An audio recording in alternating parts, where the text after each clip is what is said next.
Kiln स्वामी ने एक उदाहरण दिया है। उदाहरण ऐसा है कि एक अंधा है।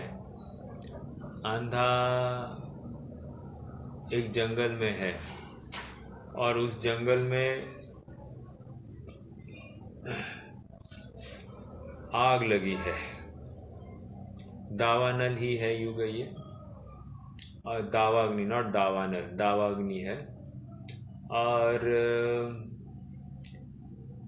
प्रश्न पूछा है कि अंधा बाहर निकलने में समर्थ तो नहीं है क्योंकि उसको मार्ग ही नहीं दिख रहा है, तो क्या होगा। फिर दूसरा एक बात कही कि एक लंगड़ा है, वो भी उसी जंगल में है और जंगल में आग लगी है, तो उसका क्या होगा। तो जवाब इतना ही है दोनों का कि दोनों, लंगड़ा चल नहीं सकता है, इसलिए वो भी आग को देखते हुए भी या मार्ग दिखाई देते हुए भी वो बाहर नहीं निकल सकता, मरण को प्राप्त होगा। और अंधा चल सकता है लेकिन दिखाई नहीं दे रहा है, इसलिए वो भी मरण को प्राप्त होगा। अब फिर उसके बाद में एक तर्क दिया है कि यदि वो किसी कारणवश अंधा लंगड़े को मिले और यदि लंगड़ा अंधे के कंधे पर बैठे, तो फिर दोनों, और जो लंगड़ा है वो उसको मार्गदर्शन करे, तो दोनों सुखरूप उस जंगल से बाहर निकल सकते हैं। उदाहरण इतना इसलिए आया कि अंधा का अर्थ यहाँ पर श्रद्धा और ज्ञान, ऐसा दोनों ले लीजिए, और लंगड़ा का अर्थ यहाँ पर चारित्र के रूप में लीजिए। ये दोनों जब तक मिलते नहीं है तो सुखपूर्वक या निर्विघ्न पूर्वक जीव संसार रूपी दुख से बाहर पड़ने में असमर्थ है। और प्रकरण अपना 11 प्रतिमा का चल रहा है। ज्ञानी श्रावक, पंचम गुणस्थानवर्ती ज्ञानी श्रावक की 11 प्रतिमा, यह प्रकरण है जहाँ पर जीव दो कषाय चौकड़ी के अभाव में तो सुख का वेदन कर रहा है और प्रत्याख्यानावरण के तीव्र से लेकर मंद उदय में उसके प्रतिज्ञा धारण करता हुआ दिखाई देता है। उस 11 प्रकार की प्रतिज्ञाएं है, उन प्रतिज्ञाओं के वश जीव के परिणामों का यहाँ आका जा रहा है। सबसे पहली प्रतिमा दर्शन प्रतिमा, दूसरी वृतिक प्रतिमा, तीसरी सामयिक प्रतिमा, चौथी प्रोषद प्रतिमा और पांचवी सचित्त त्याग प्रतिमा। आगे बढ़ने से पहले सचित्त त्याग के बारे में कुछ एक दो बिंदु है, उसकी भी चर्चा कर लेते हैं। मान लीजिए कि यह सचित्त त्याग प्रतिमा वाला जो जीव है, ये गाय भैंस पालता हो, तो प्रश्न ये खड़ा होता है कि ये उन गाय भैंसों को पानी कैसा पिलाएगा। तो नेचुरल बात तो यह है कि पानी तो छना हुआ ही पिलाएगा, एक बात, लेकिन क्या वो पानी प्रासुक करेगा। प्रासुक मतलब उसकी मर्यादा करके पिलाएगा? तो कह रहे कि वो संभव नहीं है। तो यहाँ पर छना हुआ पानी तो पिला सकता है, लेकिन प्रासुक की बात नहीं आती है। तो ये उस स्तर पर समझना चाहिए कि वहाँ पर आरंभ अभी तक रुका नहीं है। ये अर्थार्जन का उसका उसकी अर्थार्जन का आश्रय इन गाय भैंसों के आधार पर है। इसलिए यहाँ पर अभी भी उसका सचित त्याग नहीं हुआ है। ये तो कृत के स्तर पर, स्वयं के स्तर पर वहाँ पर त्याग अपन मान रहे हैं। ठीक है, तो ये एक बात समझने योग्य है। आगे बढ़ते हैं। अब अगली प्रतिमा चलनी है, रात्रि भोजन त्याग या दिवा मैथुन त्याग प्रतिमा। छठवीं प्रतिमा है। देखिए, रात्रि भोजन त्याग की बात कर रहे हैं। यदि थोड़ा सा विचार करें कि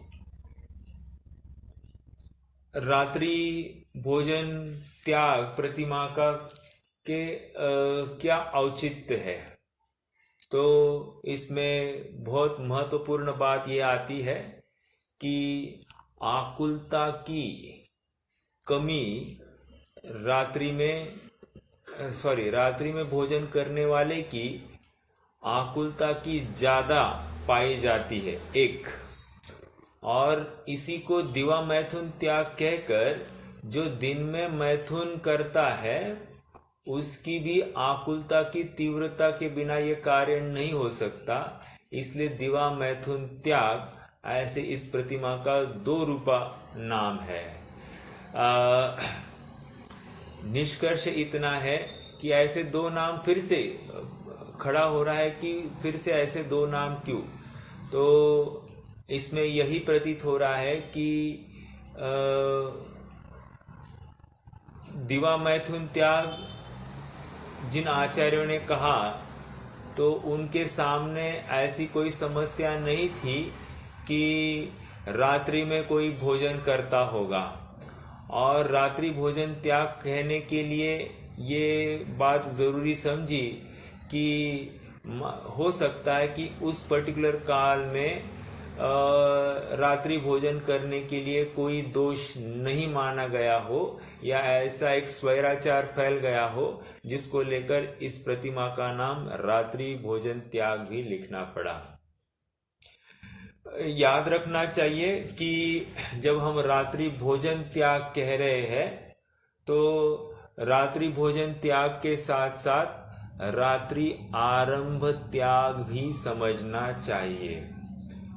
दौलत राम जी ने एक क्रियाकोश लिखा है। वैसे आपकी जानकारी के लिए बताऊं कि क्रियाकोश ध्यानत राय जी का भी है, किशन सिंह जी का भी है, लेकिन मैं दौलत राम जी का क्रियाकोश की बात कर रहा हूँ, जिसमें उन्होंने यह स्पष्ट रूप से लिखा है कि यह जीव रात्रि में मौन भी पालन करता है। अर्थात रात्रि में बोलने का भी निषेध माना गया है। रात्रि भोजन त्याग की अपेक्षा बात चल रही है कि रात्रि में बोलने का भी निषेध है। ओके, क्या करेगा फिर रात्रि में? बोलेगा नहीं तो? हाँ, यदि धर्म की बात है तो वहां पर धर्म की बात वो विचार करे कि बोलना है कि नहीं बोलना है, लेकिन अन्य किसी भी प्रकार से वहां पर रात्रि में वो आरंभ नहीं करेगा। रात्रि देखो, ये और एक बात है, आप थोड़ा सा अनुमान लगा रहे होंगे शायद कि रात्रि भोजन कहकर या अनुमान अपन ये निश्चित कर रहे हैं कि मुनि अवस्था में रात्रि में बोला भी नहीं जाता है और दूसरा रात्रि में गमन भी नहीं होता है। तो ये दोनों बातें की पुष्टि इस पर्टिकुलर भूमिका में हो रही है, अर्थात ये अभ्यास है मुनि अवस्था में प्रवेश करने के लिए। तो निश्चित रूप से ये एक बीज रूप है, एक अभ्यास है, और आगे जाकर वो सहज ही एक उसकी क्रिया या जीवन शैली ही वैसी बनने वाली है। रात्रि गमन का भी त्याग बताया गया है। रात्रि भोजन के साथ साथ क्या, रात्रि गमन, ये कहाँ आया है? बड़ा समाधि तंत्र है। बड़ा समाधि तंत्र में ऐसी बात आई है कि रात्रि में चलना भी नहीं चाहिए। निष्कर्ष ये हो रहा है कि रात्रि की जो कोई आरंभ वाली दशाएं है, ये सभी निषिद्ध मानी गई है। ओके, अब प्रश्न ये है कि ये कौन से स्तर पर इसका त्याग हो सकता है। इसलिए स्तर समझाने के लिए बताते हैं कि मोटे मोटे 6 स्तर है। कितने?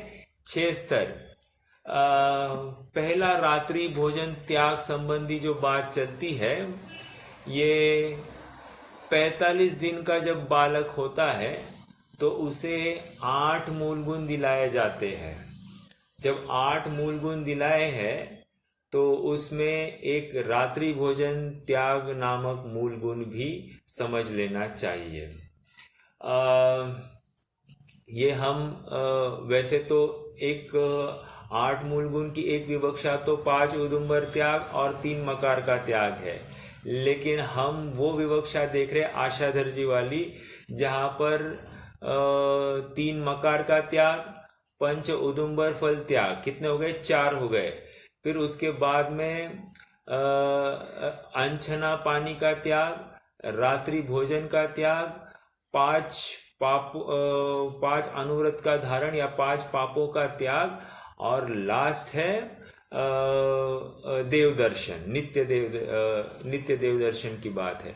तो ये 8 मूल गुण वाली विवक्षा के आधार से अपन ये निश्चित कर रहे हैं कि 8 मूल गुण ये 45 दिन का जब बालक होता है उस दिन उस समय से उसको दिलाए जाते हैं।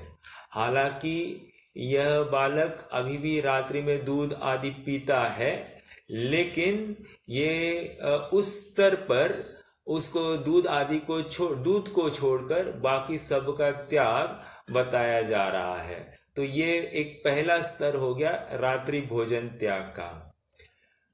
दूसरा स्तर बता रहे हैं, दूसरा स्तर है विशुद्ध लब्धि या सम्यक्त्व को धारण करने वाला या सम्यक्त्व की वांछा रखने वाला जीव।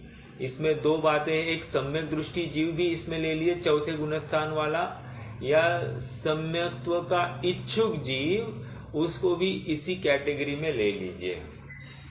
ये दूसरे स्तर का जीव है जो 8 मूल गुणों का धारण करता है। इसको क्यों कंपलसरी है? कह रहे हैं कि यदि 8 मूल गुण इसके जीवन में नहीं है तो इसकी विशुद्धि बनी ही नहीं है, और जिसकी विशुद्धि नहीं है वो सम्यक्त्व का पात्र ही नहीं है। अर्थात सबसे पहली कंडीशन है कि जहाँ पर रात्रि भोजन कोई जीव करता हो वो नियम से सम्यक्त्व के लिए पात्र नहीं माना जा रहा है। ये दूसरा स्तर बता रहे हैं। तीसरा स्तर पहली प्रतिमा का है। पहली प्रतिमा में आपको बनारसी दास जी का छंद ही है, 8 मूल गुण संग्रह है, कुव्यसन क्रिया न कोय, दर्शन गुण निर्मल करे, दर्शन प्रतिमा सोए। तो वहां पर भी 8 मूल गुण को संग्रह करने की बात है। तो पहली प्रतिमा पंचम गुणस्थानवर्ती श्रावक की पहली प्रतिमा, वहां पर भी 8 मूल गुणों का पालन हो रहा है। अब चौथे गुणस्थान में और पहली प्रतिमा पंचम गुणस्थानवर्ती की पहली प्रतिमा, इसमें क्या फर्क है? तो कह रहे हैं कि वहां पर जो कृत का स्तर है, किसका? निरतिचार रूप से त्याग होता है। कृत के स्तर पर वो निरतिचार रूप से त्यागी हो जाता है। कौन? पहली प्रतिमा वाला कृत के स्तर पर निरतिचार रूप से त्यागी हो गया है। इसका मतलब क्या हुआ? चौथे गुणस्थान में वो कृत के स्तर पर सातिचार पलना हो रहा था, अर्थात कहीं न कहीं भावों के स्तर पर ऐसा कोई दोष होना संभवित है। ठीक है, ये पहली प्रतिमा की बात हो गई। फिर दूसरी प्रतिमा में भी और एक बार आया है 8 मूल गुणों का पालन। जैसे छंद ही पढ़ते हैं अपन 8 मूल गुणों का। निरतिक्रमण मनुव्रत पंचकमपि शील सप्तकम चापि धारयते निश्चल्यो योसो व्रति नामतो व्रतिक। तो यहाँ पर भी अतिचार रहित 5 अनुव्रत और 7 शील व्रत, इनको धारण करता हुआ जो जीव है ये भी रात्रि भोजन त्यागी जीव है। कहने की बात, प्रश्न फिर से खड़ा हो सकता है कि पहली प्रतिमा और दूसरी प्रतिमा में क्या फर्क है? क्योंकि दूसरी प्रतिमा में भी निरतिचार के रूप में कृत के स्तर पर ही त्याग हो रहा है। तो दोनों में निरतिचार रूप से पालन हो रहा है, कृत के स्तर पर ही पालन हो रहा है। फिर फर्क इतना ही है कि यहाँ पर सूक्ष्मता से पालन होगा, वहां स्थूलता के स्तर पर पालन हो सकता है। ये इतना फर्क होगा, ज्यादा फर्क नहीं है। अब 4 हो गए। पांचवा स्तर जो है ये 6वीं प्रतिमाधारी जीव, जिसकी हम चर्चा कर रहे हैं। रात्रि भोजन त्याग वाला जो जीव है उसका वो स्तर है कि वो रात्रि भोजन का त्याग करता है। ठीक है, और 6वां स्तर मुनियों के कहा है रात्रि भोजन त्याग नामक अनुव्रत। क्या कहा? रात्रि भोजन त्याग नामक अनुव्रत मुनियों के बताया गया है। ये स्तर है, इसकी चर्चा करनी है। ये 6 स्तर हमने देखे। कौन से? फिर से एक बार उसका स्मरण करते हैं। पहला तो 45 दिन का बालक। दूसरा स्तर है विशुद्धि लब्धि को प्राप्त करने का इच्छुक या सम्यक दृष्टि जीव, चौथे गुणस्थान वाला सम्यक दृष्टि जीव, ये दूसरा स्तर। तीसरा स्तर पहली प्रतिमाधारी जीव। चौथा स्तर दूसरी प्रतिमाधारी जीव। और 5वां स्तर 6वीं प्रतिमाधारी जीव। और अंतिम 6वां स्तर है मुनियों के लिए, उनका 6वां रात्रि भोजन त्याग नामक अनुव्रत, ऐसा अनुव्रत बताया गया है। तो ये 6 रात्रि भोजन त्याग के स्तर बताए जा रहे हैं। अब थोड़ा सा क्रमशः इसका विचार करेंगे। देखिए, बच्चे का तो हमने देख लिया कि जो बालक है वो अपने माता पिता के आश्रित है, तो माता पिता का यह कर्तव्य बनता है कि वे अपने बालक को रात्रि भोजन से वंचित रखे। ये पूरी जिम्मेदारी माता पिता की है जब तक वो 8 वर्ष का नहीं होता है तब तक।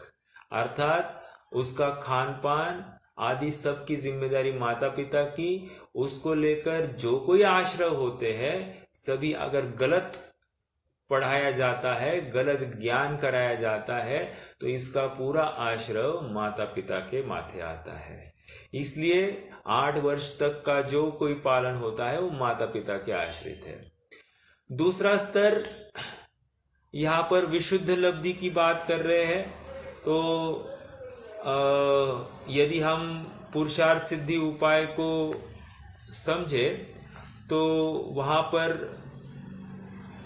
एक बात आई है कि जो अभक्ष खाता है वह जीव आसक्त है और वो सम्यक्त्व के लिए पात्र ही नहीं है। न भवती पात्राणि, ऐसा मूल शब्द है पुरुषार्थ सिद्धि उपाय में। मतलब वहां पर वो सुनने के भी पात्र नहीं है। जो रात्रि भोजन करता है वो जिन वचन सुनने के भी पात्र नहीं है, ऐसा वहां पर आया है। तो इसीलिए रात्रि भोजन त्याग का महत्व यहाँ पर अधोरेखित हो रहा है। विचारणीय बिंदु यह है कि रात्रि भोजन त्याग मतलब मात्र रात्रि में नहीं खाना इतना ही होता है, या रात्रि में बनाया हुआ दिन में खाना, एक रात्रि में बनाया हुआ रात्रि में खाना, दो और दिन में बनाया हुआ रात्रि में खाना, तीन। इन तीन में से कोई भी नहीं चलेगा। क्या कहा फिर से? रात्रि में बनाया हुआ भोजन दिन में खाना, ये भी रात्रि भोजन में जाएगा। दिन में बनाया भोजन रात्रि में खाया, ये भी रात्रि में जाएगा। और तीसरा, रात्रि में बनाकर रात्रि में खाना, ये तीनों रात्रि भोजन त्याग में ही चले जाते हैं। ओके, ये तो क्रिया के स्तर पर है। अब मैं थोड़ा सा एक स्टेप आगे बढ़ रहा हूं। मान लीजिए कि अभी जैसे प्रतिमाधारी है, प्रतिमाधारी तो मान लीजिए प्रोषद उपवास प्रतिमाधारी है, इसका रात्रि भोजन त्याग का अतिचार कैसे लग सकता है, दोष कैसे आ सकता है? इसको रात्रि में ऐसा विकल्प आया कि मैं कल के लिए क्या बनाऊं, ओके, एक, या इसको ऐसा अभी अंतर मुहूर्त बाकी था और इसने भाव किए अब क्या करना चाहिए, दिन खुला नहीं था तो भी उस समय में भी इसको ऐसा विकल्प तक आया, तो वो भी रात्रि भोजन त्याग में अतिचार दोष माना गया है। समझ में आ रहा है क्या?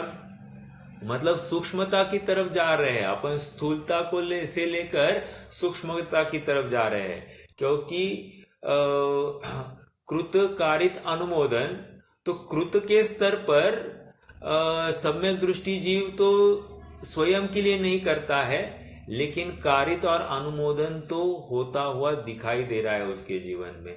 मतलब कोई महिला है जो अपने पति के आश्रित है, तो यदि पति लेट आते हैं तो उनका आहार की व्यवस्था इनके माथे होने से ऐसा अनुमोदन करते हुए भी दिखाई दे सकती है। ठीक है, इससे गुणस्थान का गिरना नहीं हो सकता, क्योंकि वहां पर अनुमोदन नहीं है, वहां तो खेद वर्तता है। अरे रे, कैसे इनको रात्रि में भोजन का के भाव होते हैं या समय नहीं मिल रहा है, ये ऐसी कैसी व्यवस्था है। ठीक है, तो ये चौथे गुणस्थान में ऐसा संभव है। कृत के स्तर पर स्वयं तो नहीं ग्रहण करेगा, लेकिन कारित और अनुमोदन में ऐसा दोष आ सकता है। प्लस कृत के स्तर पर भी अतिचार कदाचित कोई हो सकता है, भावों के स्तर पर अपन नहीं कह सकते। ओके, लेकिन पहली प्रतिमा में आ गया, दूसरी प्रतिमा में आ गया तो सामयिक करता है, प्रोषद करता है ना। वहां पर प्रोषद उपवास व्रत बिल्कुल है वहां पर। मतलब दूसरी प्रतिमा में जो शील व्रत है बिल्कुल पाए जा रहे हैं। तो वहां पर कह रहे हैं कि उनमें ऐसा विशेष रूप से प्रयास होता है कि वहां पर अनुमोदन तक नहीं होगा और मात्र कृत के स्तर पर ही वहां पर दोष नहीं के बराबर ही लग रहा है, क्योंकि कारित और अनुमोदन का तो वहां पर अभी भी त्याग नहीं कह रहे हैं। ठीक है, तो ये पहली प्रतिमा की बात हो गई। दूसरे प्रतिमा में भी हो गई। अब छठवीं प्रतिमा का विचार करेंगे। छठवें प्रतिमा में जैसे ही आएगा ये जीव, वहां तो रात्रि में ना बोलना है, रात्रि में ना गमन करना है, और रात्रि में ना खान पान का विचार तक आना है। इतना निष्प्रभ हो गया। मान लीजिए जैसे अपन विचार करें, प्रोषद उपवासधारी ही जीव है, तो उसने मात्र विचार भी किया तो समारंभ समारंभ आरंभ में से विचार ये समारंभ हो गया। तो विचार ही आज क्या करना है, चलो दाल करनी है, क्या क्या करे, बस इतना ही विचार आ गया तो हो गया, ये दोष आ गया, अतिचार आ गया उसके स्तर पर। कहने की बात ऐसी थोड़ी सूक्ष्मता आती जा रही है रात्रि भोजन त्याग में, कि बिल्कुल विचार भी नहीं होता है इस जीव का। देखो ना, हम हमेशा कहते हैं कि हमको कल का क्या करना है वो पहले दिन ही हमारा विचार होना चाहिए, तो फिर कल अगले दिन ज्यादा सोचना नहीं पड़ेगा। लेकिन ये जीव देखो, इसको कल का छोड़िए, आधे अंतर मुहूर्त पहले तक इसका अभी तक निर्णय नहीं हुआ है कि इसको क्या करना है भोजन में। इतना इसकी निष्प्रभता यहाँ पर भाषित हो रही है। और हम तो दिनों दिनों के प्लान करके रखते हैं, कितनी विचित्रता है। ओके, इसका मतलब दो प्रकार की वृत्तियां होती है। एक होती है श्वान वृत्ति और एक होती है गज वृत्ति। गज वृत्ति मतलब हाथी के समान वृत्ति। वो श्वान जो होता है, एक रोटी के टुकड़े के लिए लोटे मारता है, अर्थात कितनी पूंछ हिलाता हुआ दिखाई देता है, और सामने वाले के सामने तो नाचते रहता है। और एक हाथी है, हाथी को तो मनवार कर करके खिलाना पड़ता है। ऐसे ही कह रहे ज्ञानी जीव ऐसा ही होता है, जिसे मनवार करके खिलाना पड़ता है। उसको बिल्कुल भी आसक्ति नहीं है आहार में, उसको यथार्थ आहार मिले तो ही वो ग्रहण करता है, नहीं तो ग्रहण ही नहीं करता है। ऐसा सहजता है।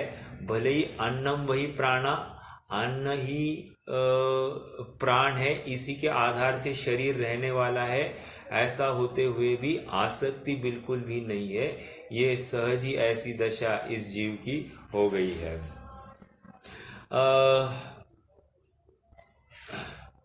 देखिए, और एक बात, रात्रि में अपन कोई चीज देवा लेवा भी करते हैं, वो भी रात्रि भोजन संबंधी दोष माना जाएगा। जैसे फॉर एग्जाम्पल हम सब्जियां लाएंगे, फल लाते हैं, ये भी रात्रि भोजन में ही दोष माना जाएगा। अर्थात रात्रि का व्यापार यहाँ पर भी नहीं चलता है। ठीक है, ये एक बात। कोई कहे कि आप अभी नहीं, कल सुबह ही खाना है, आज क्या करना है, नहीं ना, रात्रि में ली गई चीज भी यह दोष मानी जाती है। ओके, तो ये प्रतिमा, जो छठवीं प्रतिमा वाला जो जीव है, ये बिल्कुल ऐसा अनुमोदन तक करता हुआ नहीं दिखेगा। ऐसा हो सकता है क्या कि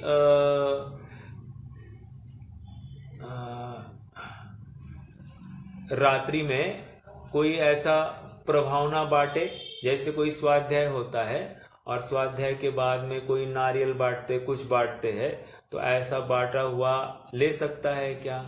नहीं ले सकता। फिर से ये बात, मतलब बांटी हुई गिफ्ट की हुई चीज या आदान प्रदान की गई चीज या खरीदी हुई चीज रात्रि में स्वीकृत नहीं है, ऐसा सहज ही समझना चाहिए।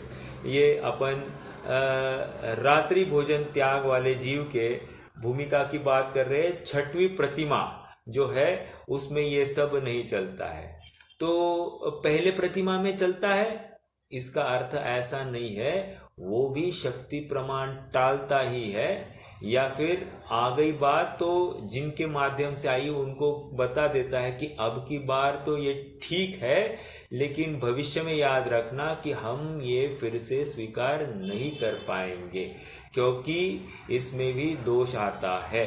तो भूमिका भले ही ऊंची नहीं है, तो एक बार सामने वाले को सतर्क कर दिया जाए तो कार्य हो जाता है।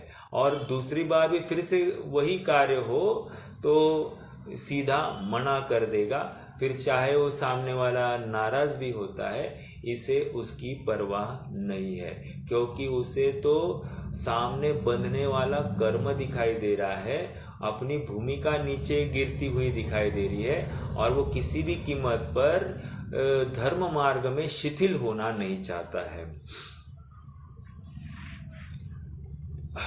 और एक प्रश्न है अभी, ये रात्रि भोजन त्याग वाला जो जीव है, ये कब आहार भोजन बनाना चालू कर सकता है या कब भोजन से निवृत्त हो जाए, ऐसा आपको लगता है? प्रश्न है फिर से कि भोजन कब से बनाना चालू करे या गमन कब करना चालू करे या गमन कब रोके, ऐसा हमको लगता है। तो यहां पर दो विवक्षाएं हैं।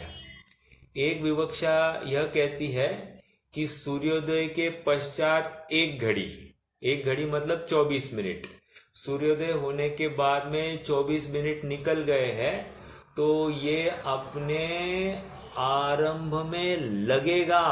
आरंभ में लगेगा मतलब नहाने के लिए पानी छानना आदि चालू करेगा या नहाने के लिए जाएगा, एक ओके।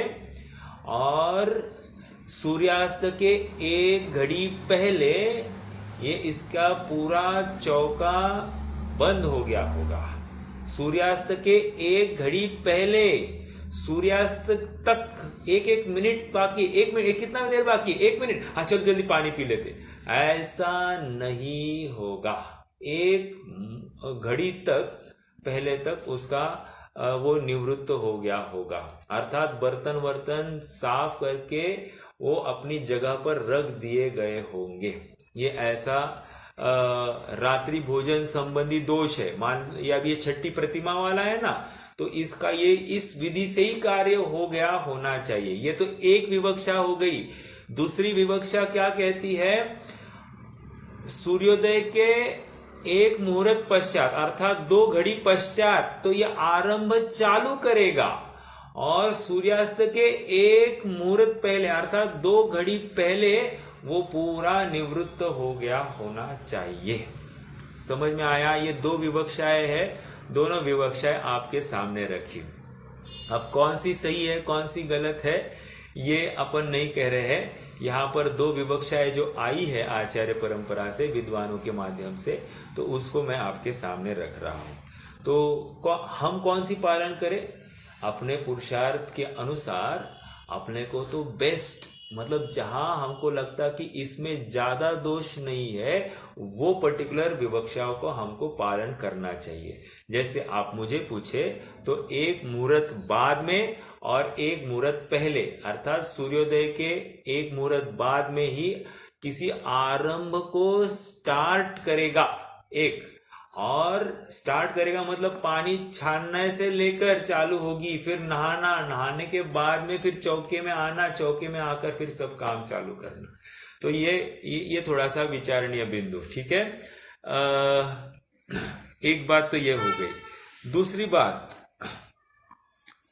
जब ग्रहण होता है या घने बादल आ गए हैं या ऐसी अवस्था होगी कि कृत्रिम बिजली हमको लगानी पड़ती हो, ऐसा समय भी रात्रि भोजन के तुल्य गिना गया है। क्यों? क्योंकि ये भी संक्रामक काल होता है। इस समय में भी जीवों का संचार विशेष पाया जाता है। जीव उसमें आहार या पानी भी ग्रहण नहीं करता है। अगर हमको प्रथमानुयोग याद होगा तो वो सियाल का जीव था।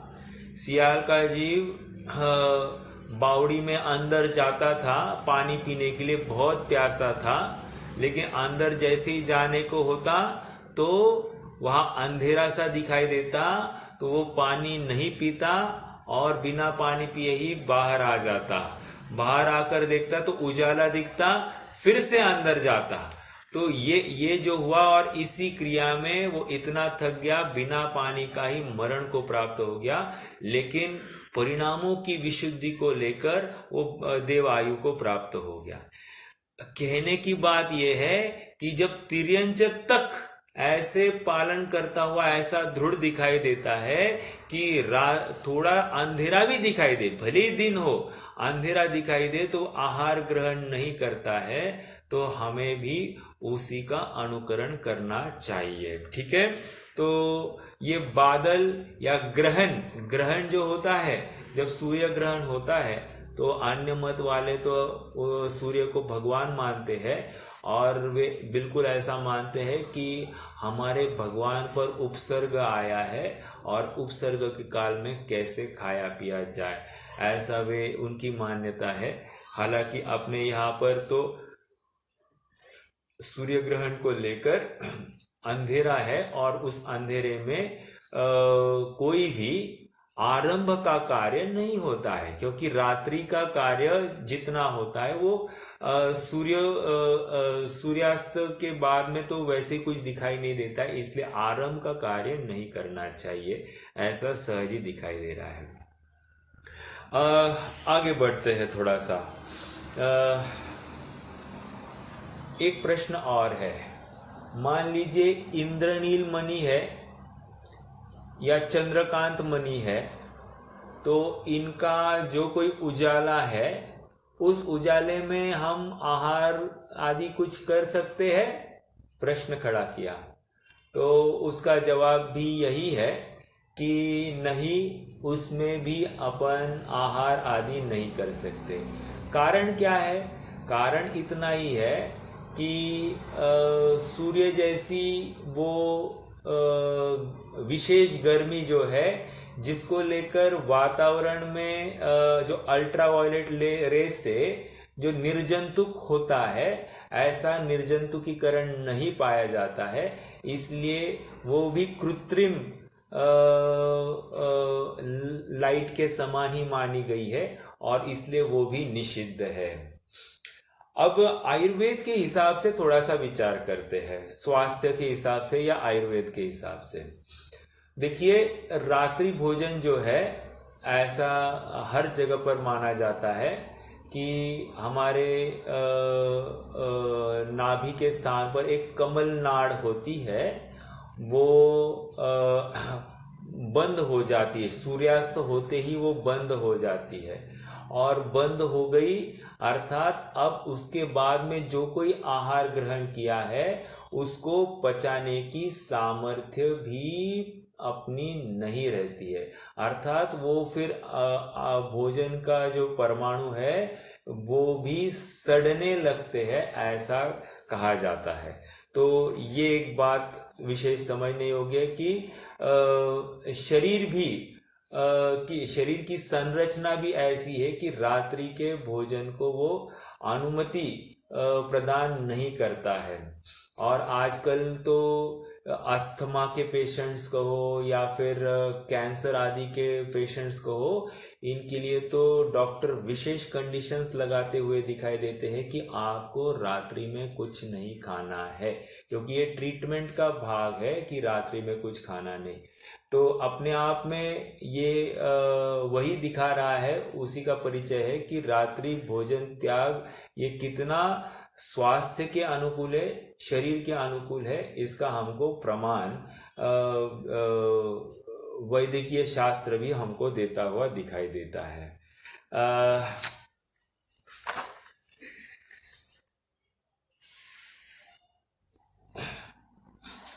और एक बात, अब ये जो रात्रि भोजन त्याग प्रतिमा है, इसको अपन द्रव्य क्षेत्र काल भाव की शुद्धि में किस में बिठा सकते हैं?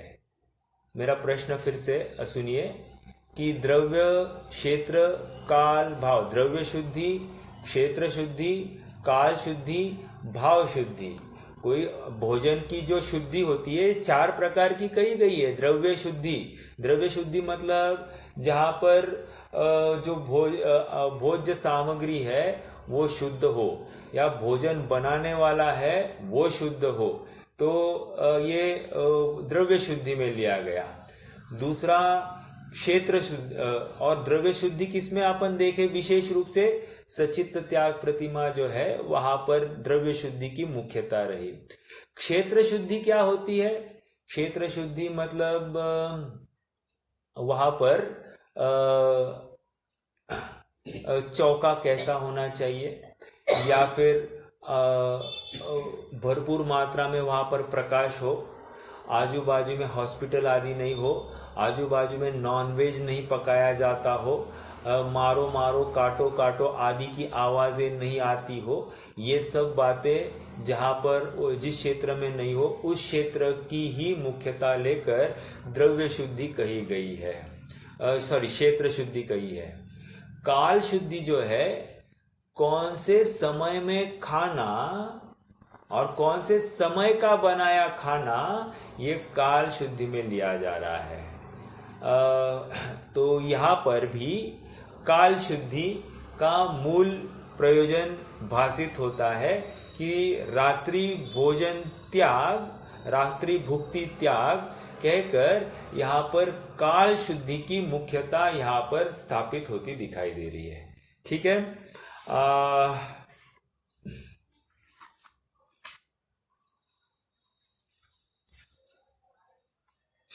आपकी जानकारी के लिए बताऊं, ये रशिया की जो मिलिट्री फोर्स है उनको रात्रि में भोजन नहीं दिया जाता है, और कारण ये दिया जाता है कि इसको लेकर विशेष प्रमाद वर्तता है, इसलिए रात्रि में भोजन वहां पर मिलिट्री को नहीं दिया जाता है।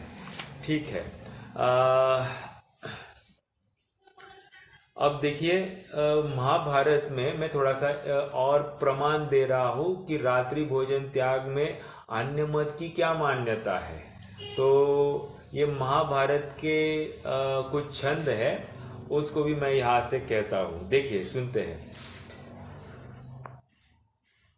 दिवसस्य अष्टमे भागे मंदी भूते दिवाकरे।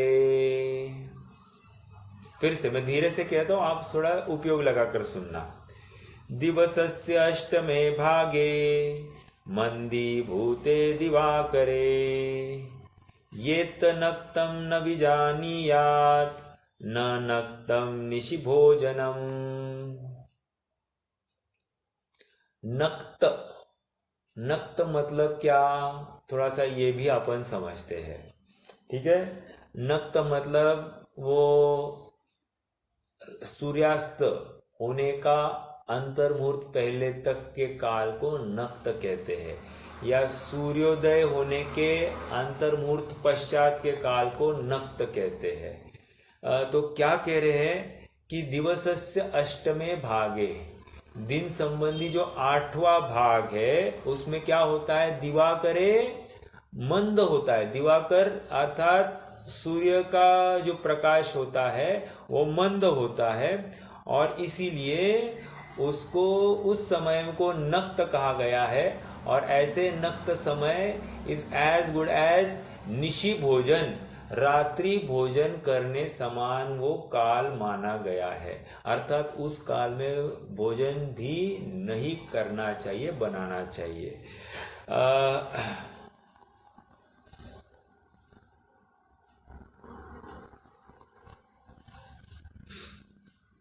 ये एक बात अपन ने महाभारत के माध्यम से समझी।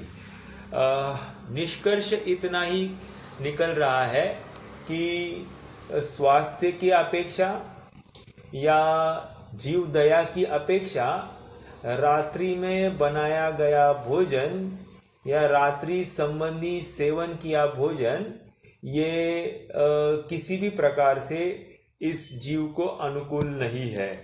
और यहाँ तक कहा जाता है जिसका रात्रि में ऐसा व्यापार चलता है उस परिणामों के फलस्वरूप इस जीव को एक ही जगह शरण है जहां पर रात्रि ही रात्रि है, ऐसी 6वें 7वें नरक का गमन। क्योंकि तम प्रभा और महातम प्रभा जो 6वां और 7वां नरक पृथ्वी है, यहाँ पर रात्रि ही पाई जाती है और ये जीव नियम से ऐसे आरंभ को लेकर बहुआरंभ को लेकर ये ऐसी अवस्था को प्राप्त होते हैं जहाँ पर रात ही रात दिखाई देती है। तो और ये इतना ही नहीं, मतलब ये भाव, नॉट ओनली डूइंग दिस, रात्रि में कुछ करूँ ऐसा भाव भी हमको इस क्षेत्र में लिया जाता है। अब देखिए और एक प्रश्न ये है, सॉरी, सचित्त त्याग की याद आ गई, सचित्त त्याग की बात आ गई। तो उसमें एक बात आई है कि अनगार धर्मामृत में 5वें अध्याय में आया है कि आहार संबंधी 14 दोष गिनाए हैं, आहार संबंधी 14 दोष गिनाए हैं। और उन 14 दोषों में एक कंदमूल नामक दोष है। कंदमूल नामक दोष कहकर मुनिराज कंदमूल का सेवन तो कदापि नहीं करेंगे। एक, मान लीजिए कंदमूल का सेवन हो जाए तो उनके लिए प्रायश्चित विधि बताई गई है। और प्रायश्चित विधि क्या है, तो कहते हैं कि कायोत्सर्ग, और कायोत्सर्ग से लेकर दीक्षा छेद तक का प्रायश्चित बताया गया है। दीक्षा छेद मतलब समझ रहे हैं कि एक कंदमूल खाने से भी डायरेक्टली दीक्षा छेद करके फिर से पुनर्दीक्षित होना है इनको, इतना बड़ा प्रायश्चित भी बताया गया है। ठीक है, ये किसकी बात कही? सचित्त त्याग में हमने जो आलू का सेवन करने के लिए, आलू कहकर उसके आश्रित अन्य सभी अपने को समझना चाहिए। आलू तो एक बदनाम हो गया है, बट हमको तो सभी उसके जाति के सभी जितने भी बातें हैं वो अगर सेवन में आ जाता है तो वो दोष समझना चाहिए।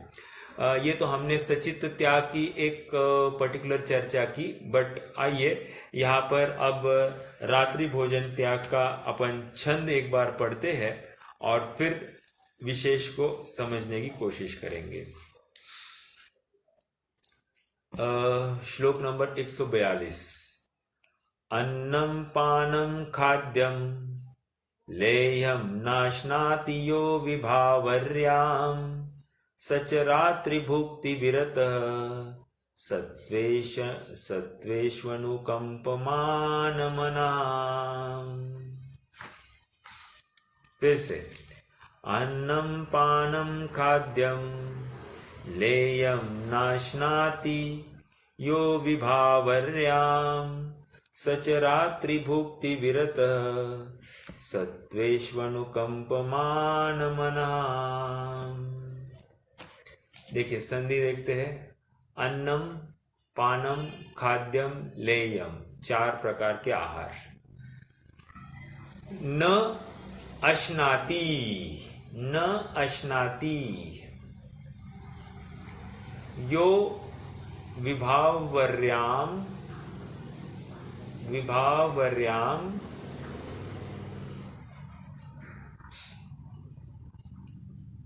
सच रात्रि भुक्ति विरतः, सच स च रात्रि भुक्ति विरतः सत्वेष्वनु, सत्वेष्व अनुकंपा, सत्वेषु अनुकंप, अनुकंपमान मनाहा। देखो अभी एक एक का अर्थ देखते। अन्नम मतलब अन्न, अन्न को। पानम मतलब पीने योग्य वस्तु को। खाद्यम, खाद्य वस्तु, लाड़ू पेड़ा बर्फी जैसी बात। लेयम चाटने योग्य वस्तु जैसे रबड़ी है आदि आदि, श्रीखंड है, तो ये लेयम में ले लिया। तो ये 4 आहार की बातें। न अश्नाति, न अश्नाति नहीं खाता है। यो विभावर्याम, यह मतलब जो व्यक्ति, विभावर्याम विभावर्याम मतलब रात्रि के समय में। विभाव, छाई विभावरी, आज क्या है वो, विभावरी आज आया है ना वो विभावरी। तो ये विभावरी मतलब रात्रि की तरफ संकेत है। विभावर्याम, रात्रि के काल में। स च, वह, स मतलब वह, च और रात्रि भुक्ति विरत, वह रात्रि भुक्ति विरति है। विरति मतलब रात्रि भुक्ति त्यागी जीव है। कौन?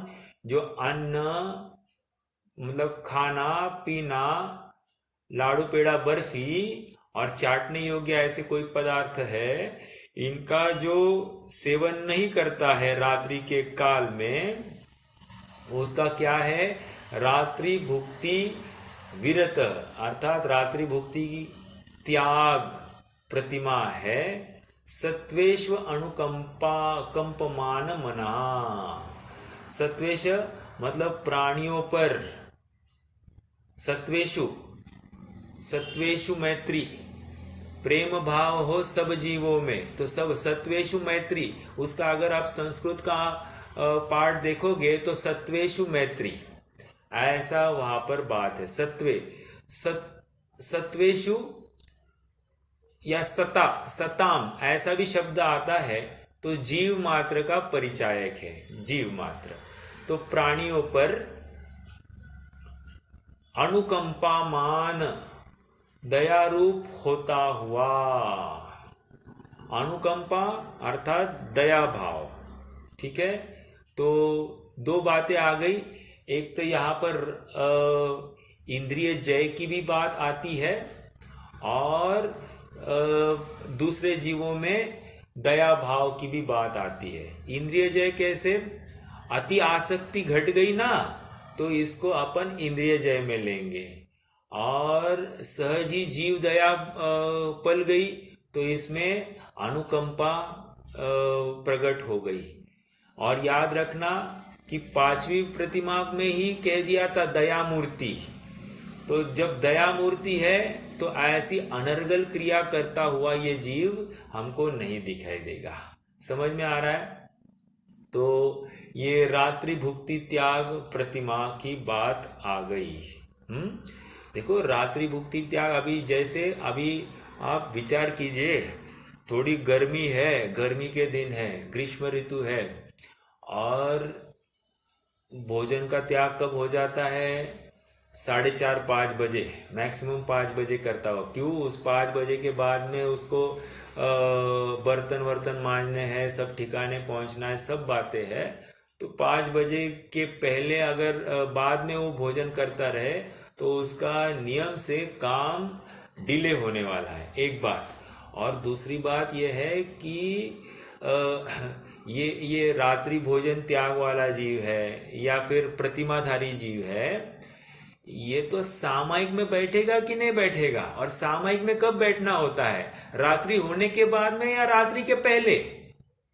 अपन ने अभी देखा नक्त नक्त कहकर एक अंतर मुहूर्त पहले की बात आ गई, और हमारे यहाँ पर भी बिल्कुल वही कह रहे हैं कि 2 घड़ी पहले ही ये पूरा निवृत्त होना चाहिए।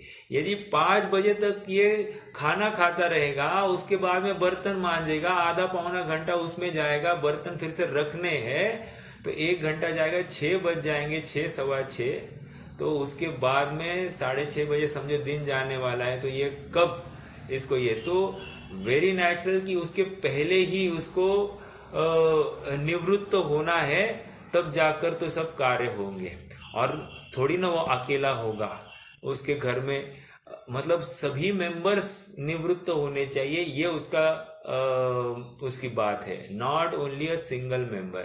ठीक है, तो ये एक बात हमने देखी कि रात्रि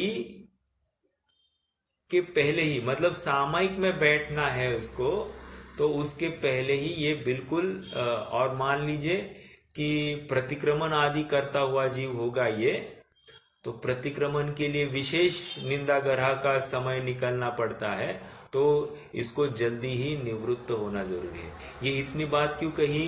क्योंकि हम ये विचार कर रहे हैं कि पानी का, अभी मान लीजिए ग्रीष्म ऋतु है, तो मान लीजिए अंतिम पानी पिया होगा 5 बजे, लास्ट टू लास्ट 5 बजे पिया होगा। अब 5 से लेकर अगले दिन अब जब वो पानी पीने वाला है, मान लीजिए 9:30 10 भी हो सकते हैं, तो 10 साढ़े 10 बजे उसको अगर पानी पीना है तो कितना बड़ा गैप होगा।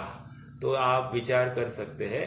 तो उसको ऐसा विकल्प नहीं आएगा कि कब समय कट जाए और कब मैं पानी पी लूं, ऐसा विकल्प भी आ गया तो रात्रि भोजन त्याग का दोष आ गया।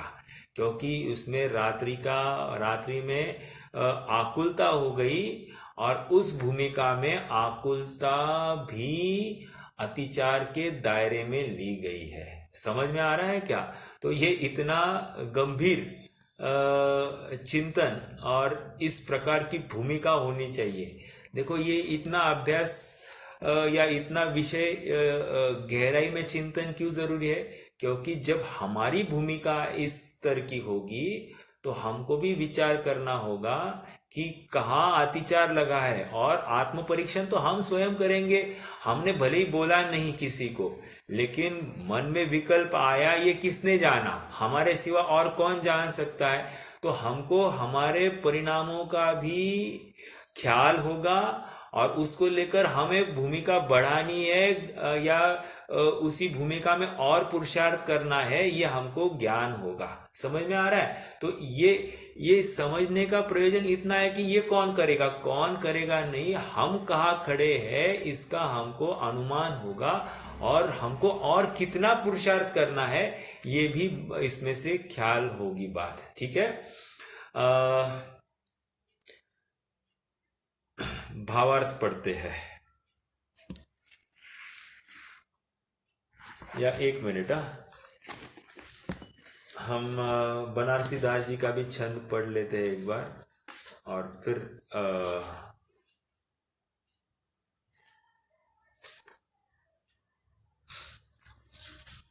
छठी, हाँ, ये चौपाई है। जो दिन ब्रह्मचर्य व्रत पाले, तिथि आए निसि दिवस संभाले, गही नौवाड़ी करे व्रत रख्या, 106 प्रतिमा श्रावक आख्या। 6 प्रतिमा किसका नाम है?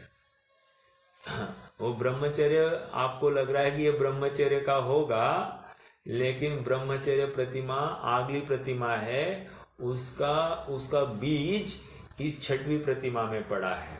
और इसीलिए इस प्रतिमा के 2 नाम है, रात्रि भुक्ति त्याग और दिवा मैथुन त्याग।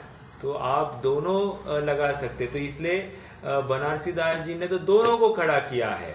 जो दिन ब्रह्मचर्य व्रत पाले, दिन में जो ब्रह्मचर्य व्रत पालन करता है, 1 तिथि आए निशि दिवस संभाले, और तिथि के दिन मतलब अष्टमी चतुर्दशी के दिन, व्रतों के काल में क्या है?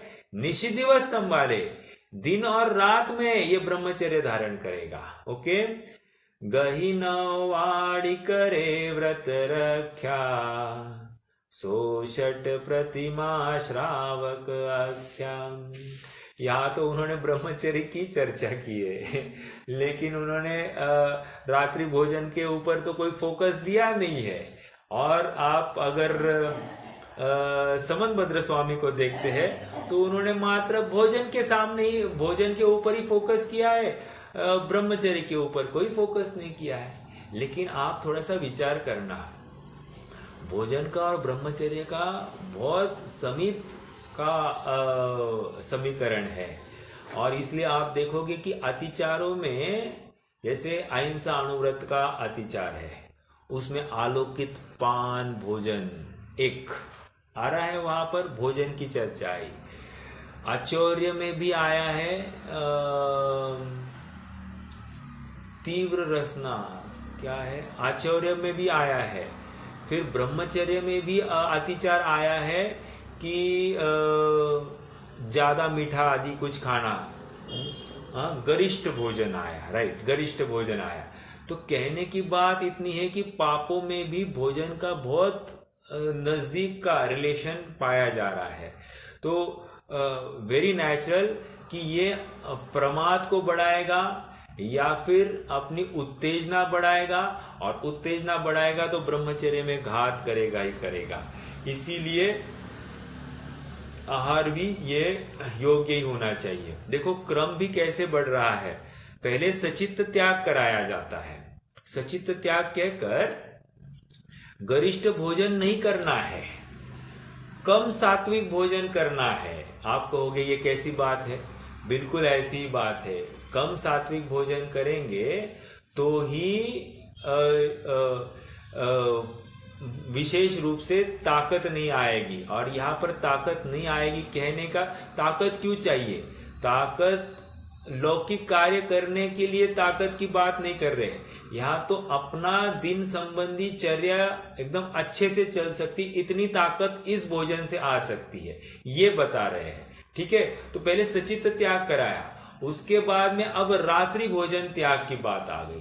तो ये क्रम चल रहा है। तो आरंभ से घटता जा रहा है ये जीव, इसका आपको अनुमान आएगा।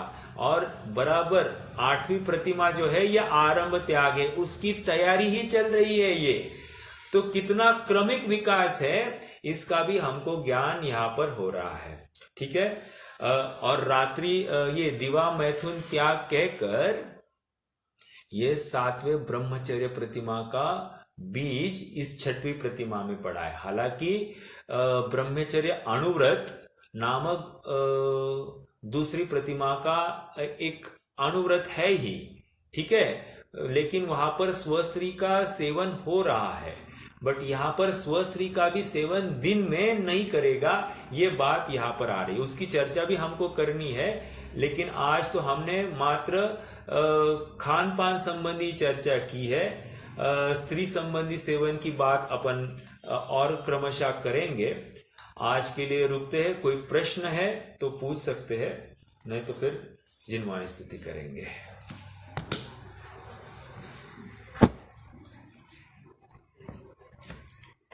चलिए।